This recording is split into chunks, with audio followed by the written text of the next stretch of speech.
బంగారం ధరలు బగ్గుమంటున్నాయి. అంతర్జాతీయ పరిణామాల ప్రభావంతో ధరల్లో భారీగా పెరుగుదల నమోదవుతోంది. అమెరికన్ డాలర్ విలువ పెరగడంతో పాటు 10 సంవత్సరాల బాండ్ల రాబడులు పెరిగాయి. దీంతో పాటు జులైకి సంబంధించి అమెరికా ద్రవ్యోల్బణం, సెప్టెంబర్లో యుఎస్ ఫెడరల్ రిజర్వ్ వడ్డీ రేట్లను పెంచుతుందని అంచనాలు గోల్డ్ ధరలపై తీవ్ర ప్రభావం చూపిస్తున్నాయి. దేశంలో వివిధ నగరాల్లో ఆగస్టు 13 తర్వాత ధరలు ఎలా ఉన్నాయనేది ఓసారి పరిశీలిద్దాం. హైదరాబాద్లో 10 గ్రాముల 24 క్యారెట్ల గోల్డ్ రేట్ 1,55,130 రూపాయల వద్ద కొనసాగుతోంది.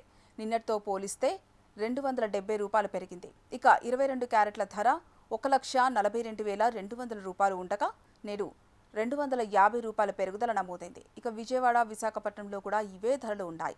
ఇక చెన్నైలో 24 క్యారెట్ల గోల్డ్ రేట్ 1,55,130 రూపాయలు ఉండగా గురువారం ₹220 మేర పెరిగాయి. ఇక 22 క్యారెట్ల రేటు 1,42,200 రూపాయల వద్ద ట్రేడ్ అవుతుండగా ఇవాళ ఒక్కరోజే ₹200 పెరిగింది.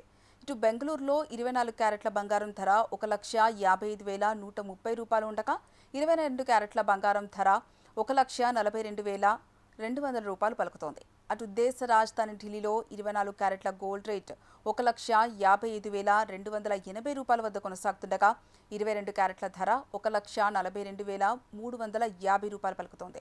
అటు వెండి ధరలు మాత్రం స్థిరంగా కొనసాగుతున్నాయి. ఢిల్లీలో కేజీ వెండి ధర 2,55,000 పలుకుతోంది. ఇక హైదరాబాద్లో సిల్వర్ ధర 2,60,000 దగ్గర పలుకుతోంది.